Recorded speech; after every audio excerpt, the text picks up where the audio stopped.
Oke, halo guys. Sekarang gua mau nge-review keyboard Rapid Trigger lagi, yaitu EP Rain 65M Pro.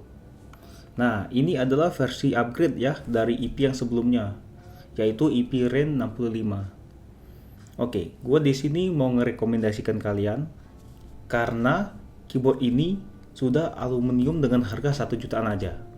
Oke, pertama-tama mari kita lihat dalam boxnya.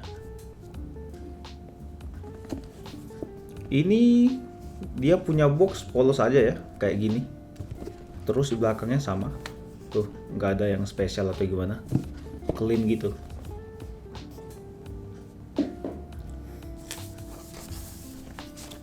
Oke, kita masuk ke dalamnya ya. Di sini kita dapat warranty card sama user manual. Sayangnya ini user manualnya dia masih pakai bahasa Cina ya. Tapi nggak apa, masih bisa dipakai. Lanjut, dia dapat switch 3 biji. Ini switch cadangan dari IP-nya. Ini nilai plus sih. Jarang-jarang keyboard Rapid Trigger itu dia ngasih spare switch kayak gini. Oke, lalu kita dapat juga keycap sama switch puller ya. Ini standar aja. Nggak ada yang istimewa sih. Biasa aja. Nah, ini nih yang spesial nih. Keyboardnya bawaan dia sudah dapat kabel, yaitu sudah coil cable. Ini mewah sih. Gua nggak expect dengan harga 1 jutaan, apalagi keyboardnya sudah aluminium, itu dapat coil cable pula. Dia mewah banget, jujur. Apalagi ada aksen-aksen itu, gradasi gitu di colokannya. Kelihatan kayak nggak murahan gitu. Ini oke sih. Ini nilai plus banget untuk gua. Oke, kita sekarang masuk ke keyboardnya. Ini keyboard gua ambil yang warna putih. Dia punya finishing halus banget sih. Untuk ukuran keyboard 1 jutaan, apalagi Rapid Trigger, gua nggak expect dia punya kualitas kayak gini. Oke, kita lihat belakangnya. Dia polos aja ya. Cuman ada rubber plate sama gradasi-gradasi kayak gini. Nah, keycapsnya ini dia pakai OEM profile ya, bukan cherry profile. Nah, tapi gue nggak ngerasain perbedaan yang signifikan gitu dibandingin sama yang cherry profile. Gue ngerasainnya sama-sama aja. Nggak tahu kalau di kalian ya. Tapi gue ngerasa ini sama aja sih. Dia bahannya juga pakai PBT, shining through ya di samping ininya hurufnya. Gue nggak ada masalah sih. Karena warnanya biru terang, jadi gue bisa ngeliat dengan jelas sampingnya. Nggak kayak punya Mate yang kemarin. Itu nggak kelihatan di gue. Kalau ini nggak ada masalah. Lalu kita masuk RGB. Ini RGB-nya terang banget. Gua nggak expect untuk dapat RGB yang seterang ini. Terus di sampingnya juga dia dikasih RGB tambahan, samping kanan kiri. Ini menambahkan nilai plus sih. Jarang-jarang nih gue dapat desain yang kayak gini. Untuk tapping angle-nya sendiri gue nggak ada masalah. Apalagi ini keyboard aluminium kan. Jarang-jarang kita lihat keyboard aluminium itu punya adjustment fitnya.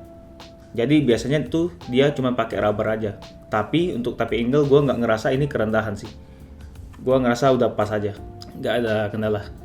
Nah, switch di keyboard ini dia itu pakai custom switch dari IP-nya sendiri. Tapi dia menggunakan basic punya Gateron Jet. Perbedaannya itu ada di bahan sama di bawahnya itu switchnya bolong, beda sama kayak Gateron Jet itu ditutup kan. Itu mempengaruhi di suara aja. Untuk wobble, gua bandingin sama punya Gateron Jet itu sama. Memang ada sedikit perbedaan kayak dikit banget, bener-bener dikit. Itu gua rasa nggak gimana-gimana sih. Nggak ada pengaruh di akurasi waktu kita pencet sih untuk Rapid Triggernya ya. Gua rasa udah aman banget. Apalagi dia pakai basicnya Gateron Jet kan. Tapi emang suara yang dihasilkan itu nggak sebaik punya Gateron Jet. Itu yang harus kalian pahami. Stabilizer keyboard ini juga dia sudah di preloop.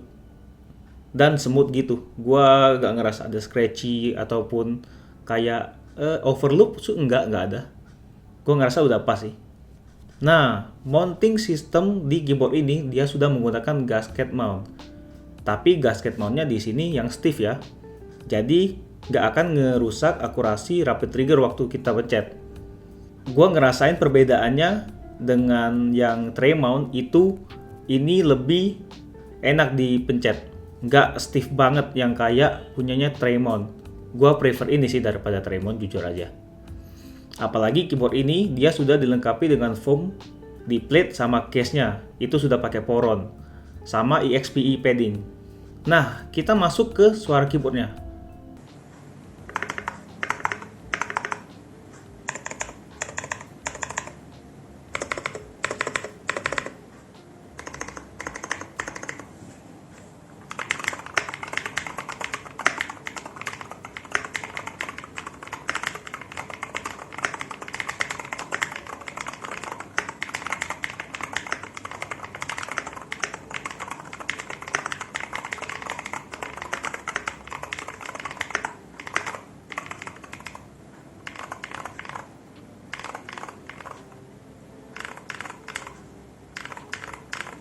Gimana sound testnya?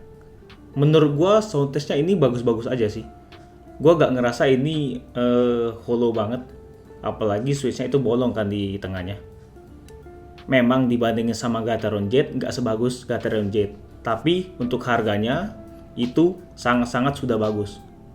Oke, kita masuk ke softwarenya. Ini adalah bagian paling penting di keyboard Rapid Trigger. Softwarenya di sini gua ngerasain sangat mulus sih. Gue nggak ada kendala yang kayak ngerasa bug gitu. Mungkin minusnya itu dia cuman nggak ada profile aja untuk nge-save. Jadi kalian harus ganti-ganti sendiri, misal kalian mau mode gaming ataupun kalian mau ngetik-ngetik biar nggak salah pencet gitu. Dan ada bahasa Cina di beberapa bagian, yaitu kayak di RGB sama di informasi update. Walaupun sudah kita translate ya di aplikasinya, tapi itu masih ada. Tapi itu minor lah, itu nggak ada kayak merusak experience dari keyboardnya sendiri. Gua nggak ada masalah. Lalu kita masuk ke performa Rapid Trigger sama SOCD. Di sini gua nggak ngerasain di mana Rapid Trigger ataupun SOCD-nya mati-mati ya. Nyedat-nyedat itu nggak ada. Semut aja gitu. Paling yang pengen gua kasih tahu adalah itu actuation point-nya bisa diubah ke 0,02, yang dimana rata-rata keyboard HE saat ini itu masih 0,1. Itu perbedaannya sangat kecil. Jadi, semisal kalian pertama kali pencet, itu bisa saja waktu kalian resting jari di keycaps, bisa saja ke input otomatis. Makanya gue nggak saranin di 0,02. Gue sudah pernah pakai di in-game, main Valorant, itu emang kadang kepencet sendiri, saking sensitifnya. Makanya gue nggak saran nih. Sensitifnya mungkin kalian bisa disetting di 0,06. Gue sudah coba dan itu oke, walaupun masih kayak kesensitifan. Gua masih prefer 0,1 untuk sekarang. Oh ya, keyboard ini juga sudah pakai 8K polling rate. Jadi, latensinya itu sudah di dalam kategori baik. Walaupun gua nggak ngerasain antara 1K sama 8K polling rate. Tapi siapa tahu kalian bisa ngerasainnya, mungkin itu bisa jadi nilai plus untuk kalian. Overall untuk keyboard harga 1 jutaan, aluminium, dia switchnya sudah pakai basic Gateron Jet custom, terus dia keycapsnya sudah bagus, softwarenya juga sudah nggak ada bug. Ini menurut gua sangat-sangat worth it di harganya. Gua nggak bisa minta lebih sih. Oke, segitu aja review EP Rain 65M Pro gua.